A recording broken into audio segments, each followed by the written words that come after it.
64वां दिन। नए अहदनामा में से आज की तिलावत मुकद्दस मरकज़ की अंजील उसका 12वां बाब 28वीं आयत से लेकर 44वीं आयत तक।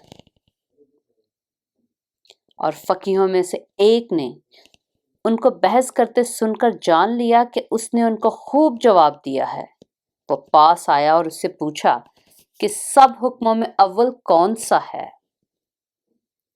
यीशु ने जवाब दिया कि अव्वल ये है, ऐ इस्राएल सुन, खुदावंद हमारा खुदा एक ही खुदावंद है, और तू खुदावंद अपने खुदा से अपने सारे दिल और अपनी सारी जान और अपनी सारी अकल और अपनी सारी ताकत से मोहब्बत रख।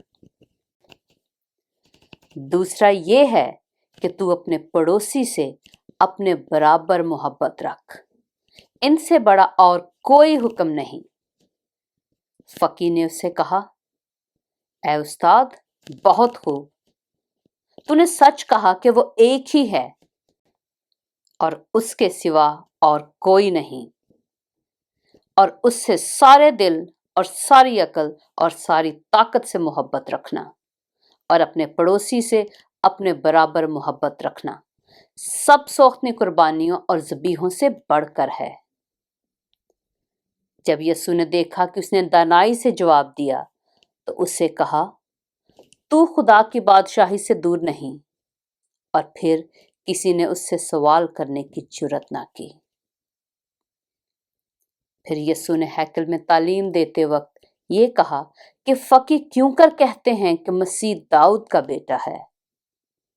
दाऊद ने खुद रूह कुदस की हदायत से कहा है कि खुदावंद ने मेरे खुदावंद से कहा, मेरी दाहिनी तरफ बैठ, जब तक मैं तेरे दुश्मनों को तेरे पांव के नीचे की चौकी ना कर दूं। दाऊद तो आप उसे खुदावंद कहता है, फिर वो उसका बेटा कहां से ठहरा? और आम लोग खुशी से उसकी सुनते थे। फिर उसने अपनी तालीम में कहा कि फकीहों से खबरदार रहो, जो लंबे लंबे जामे पहनकर फिरना और बाजारों में सलाम और इबादत खानों में आला दर्जे की कुर्सियां और ज़ियाफ़तों में सदर नशीनी चाहते हैं, और वह बेवाओं के घरों को दबा बैठते हैं और दिखावे के लिए नमाज को तूल देते हैं। इन्हीं को ज्यादा सजा मिलेगी।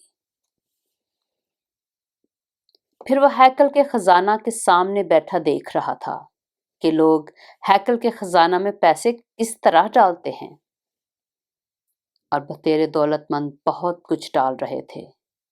इतने में एक कंगाल बेवा ने आकर 2 दमड़ियां यानी एक ढेला डाला। उसने अपने शागिर्दों को पास बुलाकर उनसे कहा, मैं तुमसे सच कहता हूं कि जो हैकल के खजाना में डाल रहे हैं, इस कंगाल बेवा ने उन सब से ज्यादा डाला, क्योंकि सबों ने अपने माल की बहुतायत से डाला, मगर इसने अपनी नादारी की हालत में जो कुछ इसका था यानी अपनी सारी रोजी डाल दी। पाक कलाम के पढ़े और सुने जाने पर खुदावंद की बरकत हो।